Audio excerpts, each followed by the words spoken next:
Olá, eu sou a Thelma e hoje é dia de vlog aqui no canal, vlog Vida de Escritora. Então supostamente deveria ser algo mais leve, mais relax.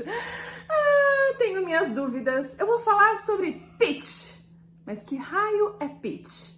Sim, já explico, mas antes eu queria lembrá-los de se inscreverem aqui no canal, curtirem esse vídeo e também me seguirem lá no Instagram, porque se vocês já fazem isso, vocês sabem que eu ando falando de pitch, que eu tô preparando um pitch pro meu livro, né? Que é a forma da gente vender a ideia do nosso livro para uma editora.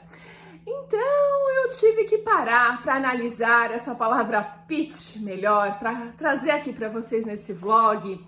Eu já conhecia a palavra, sim, quando eu trabalhava em empresa, as startups usam muito isso, né? Essas empresas que estão começando, né? Dois moleques aí no fundo da garagem, pensam num app, sei lá do quê. E aí eles preparam esse pitch para vender a ideia deles, né? Em poucas palavras, tem o famoso pitch de elevador, que é uma venda rapidinha, que daria tempo de você vender enquanto você sobe no elevador com um grande executivo. Você diria para ele tudo o que você quer para vender ali a sua ideia, né? Então as startups estão muito familiarizadas com isso. Eu acho que elas fazem assim reuniões com várias startups, pequenas empresas que estão começando, para mostrarem aí os seus produtos, suas ideias, esses aplicativos e tentar vender essa ideia para empresas, para patrocinadores que eles chamam de anjos, coisas do gênero. Então eu já tinha ouvido falar do tal do pitch, né? Mas parei para olhar no dicionário o que significa pitch e a gente encontra o substantivo pitch com 11 significados diferentes em inglês, né? Por exemplo, um dos significados é pitch. Sim, o pitch é o pitch que a gente conhece e por isso que tem expressões em inglês que é o pitch black or pitch dark. Quando a pessoa fala que tá tão escuro, sabe aquela noite tão escura, ela é pitch dark. Não dá para você enxergar um palmo na frente do nariz, é escuro mesmo, né? Como pitch. Uma outra possibilidade é você usar pitch para música. Então até aquele filme que eu gosto bastante, que é A Escolha Perfeita em português, mas em inglês é Pitch Perfect, que é o tom certo, a nota certa. Eu não sei traduzir, música não é muito a minha praia, adoro, canto, mas assim, não sei explicar nada. Mas é você achar o tom certo, você ser afinado, por exemplo, algo assim, é o Pitch Perfect, né? Eu gostei só do primeiro filme, tá? Dessa sequência, os outros eu não consegui assistir, mas o primeiro é bem legal. Eles cantam a capela, é bem legal. Bom, tem o significado musical e assim vai, gente. Tem o significado nos esportes, que é o lançamento no beisebol. O pitcher, eu acho que é o cara que lança a bola. E o lançamento também é o pitch. A quadras esportivas também podem ser chamadas de pitch. No golfe tem um movimento, um tipo de lançamento bem alto, que é chamado de pitch também. Olha, 11 significados, né? Bastante coisa. Mas o significado que nos importa é o persuadir alguém, vender uma ideia de forma persuasiva. E é isso que eu estou preparando para o meu livro, né? Da mesma forma que uma startup pode fazer isso para vender um produto, para vender um serviço, um aplicativo, você pode vender o seu romance, né? A sua história, o seu livro. E para isso você tem pouco tempo. E por isso o pitch do elevador, né?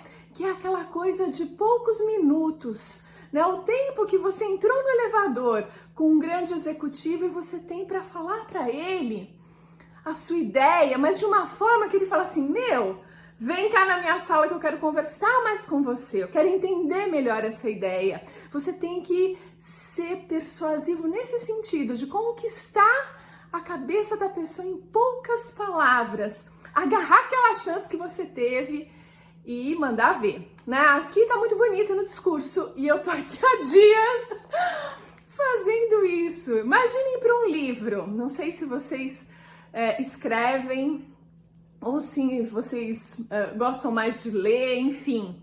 Mas imaginem, né? Um livro bem, deixa eu ver, um Dostoiévski, né? Ele escreve, né? Crime e Castigo, apesar que ele, olha, o título que ele coloca sintetiza muito bem a ideia. Ele soube fazer algo aí, no título ele já pegou a cabeça da pessoa, muito provavelmente, já fisgou o leitor. Mas imagine a gente ter que sintetizar o Crime e Castigo em 1 minuto. Imagine quantas coisas acontecem no livro que você gostaria de incluir ali na história, que você queria contar para a pessoa, mas você não pode fazer isso, não há tempo, né? E se o Dostoiévski estivesse cavando uma oportunidade, né, tentando ser publicado, ele teria que ser bem objetivo, né? Não dá para acrescentar detalhes que não são vendedores. Você tem que ir logo no que importa e rapidamente conquistar o freguês ali, ou quem vai comprar, né? O leitor também, claro, precisa ser conquistado. As sinopses, elas têm uma pegada de pitching, né? Para ficarem atrativas, né? Mas o pitch feito por uma editora é um pouco diferente, né? Diferente porque você não precisa, como na sinopse para o leitor, manter mistérios, né? Para o leitor, você tem que instigá-lo, mas parar no momento certo, para que ele queira ler o livro. Você não pode falar quem matou todo mundo no final da história, senão muitos leitores vão desistir dessa empreitada. Mas para os editores, você tem que dar, sim,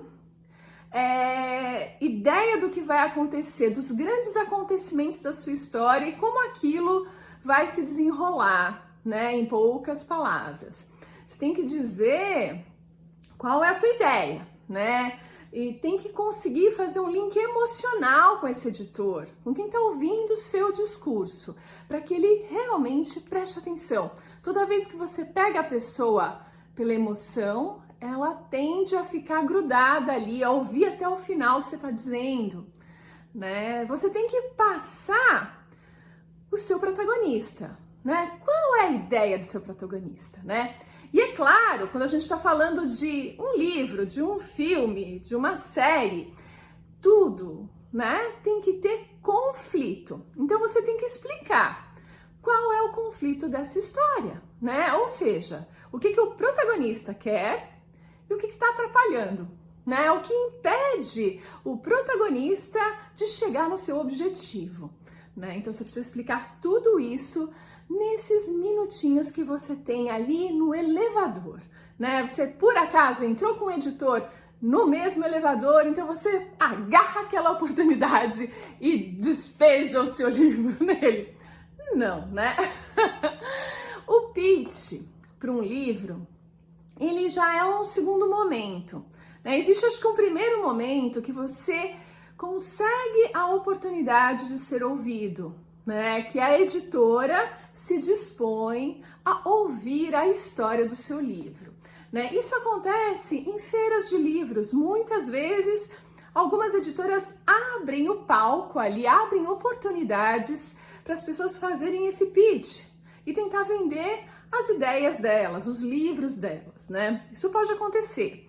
Pode acontecer também quando você começa a estabelecer esse contato com editoras, né? Você consegue se apresentar, consegue dizer que você tem esse livro, já dá algumas informações, que tem um alinhamento com a linha editorial, um alinhamento com a linha, né? Viu? Ficou bem alinhado.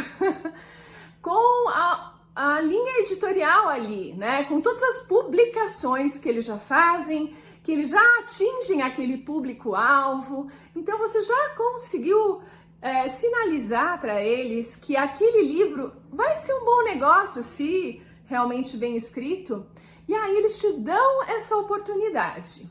E no meu caso, essa semana vai acontecer isso, eu vou ter a chance, né? Já houve uma situação prévia e vai haver aí uma série de apresentações para uma editora, né? Uma série de pitchings para essa editora, são outros autores também, na verdade, de certa forma eu concorro com outros autores, mostrando seus livros, né? Todos tendo 3 minutinhos para vender as suas histórias, para serem persuasivos e convencerem a editora que o livro deles é a melhor opção para ser publicado, né? Que vai ter público, que vai vender e tudo mais. Olha só.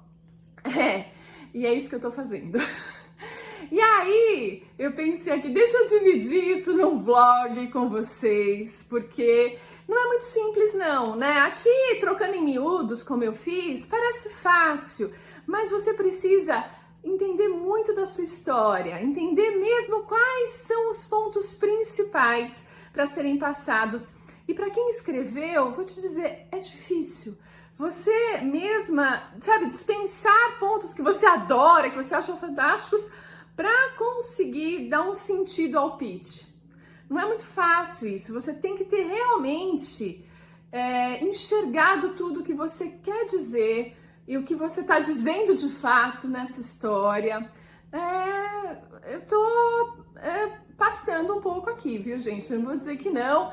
Lá no Instagram eu mostrei que ontem o cachorrinho da minha irmã ficava me levantando porque eu tava querendo brincar com ele o tempo todo em vez de encarar meu pitch, né? E ele tentava me lembrar, tia, vai lá trabalhar no pitch que dá mais certo. Pois é, gente, a vida é de escritora. Então é algo novo. Não vou mostrar agora para vocês. O tapete da minha sala, ele tá forrado de pedaços do meu livro, contando toda a história. E eu tô transformando isso em 3 minutos de pitch. Não dá para mostrar ainda. Quem sabe... Não, acho que nunca vai dar para mostrar. Acho que nunca vai dar para mostrar, porque digamos que seja aceito o meu pitch e o livro seja publicado, ele contém spoilers. Sim, né? Os editores precisam saber. Então não dá para que eu revele 100%, mas dá para revelar a sinopse assim que possível, a sinopse do leitor, que instiga, que é persuasiva para que vocês leiam, mas não revela pontos cruciais. Não tem spoilers na história, na sinopse, senão as pessoas desistem, né? Então, essa foi minha aventura dos últimos dias, continuará sendo a minha aventura até a semana que vem, quando o pitch realmente acontece, e eu prometo aqui dizer o resultado para vocês, de como foi. Seja o que for, né? Já vai ter valido muito a pena, porque eu tô aprendendo bastante nesse exercício de sintetizar e de ser objetiva, né? Isso não é muito fácil, não. Ser persuasiva, né? É interessante. Pois é, eu fico por aqui e a gente se vê no próximo vídeo.